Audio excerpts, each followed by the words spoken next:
মানে ফজরটা আছে আর কি।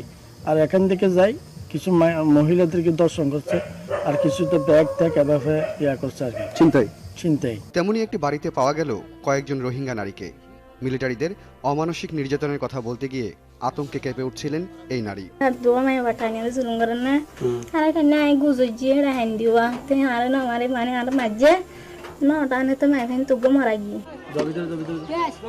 রাত পেরিয়ে সকালে হোয়াইকং ইউনিয়নের আরেক বাড়িতে দেখা মেলে আশ্রয় নেওয়া আরও কিছু রোহিঙ্গা সদস্যদের।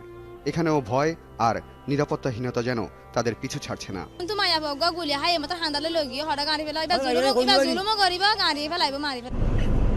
টেকনাফে মোট 5টি রোহিঙ্গা ক্যাম্পের মধ্যে 3টি নিবন্ধিত আর বাকি 2টির নিবন্ধন নেই। গাড়ি থামে রোহিঙ্গা ক্যাম্পে, শোনা যায় কান্নার শব্দ। জানা গেল কিছুক্ষণ আগে এই ক্যাম্পে এসেছেন আরও কয়েকজন রোহিঙ্গা। এদেরই একজন নুরুন নাহার। মাত্রই তার কাছে খবর এসেছে ওপারে তার স্বামী, 2 ভাই আর বাবাকে মেরে ফেলেছে মিলিটারিরা। 10 দিনের সন্তান নিয়ে এখন দিশেহারা নুরুন নাহার।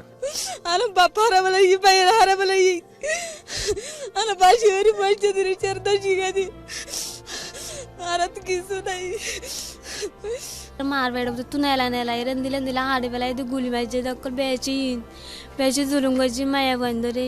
নুরুন নাহারের মতো নতুন আসা রোহিঙ্গাদের আরেক ভেসে বেড়ানো রোহিঙ্গারা, এই প্রশ্নের উত্তর যেন কারোই জানা নেই।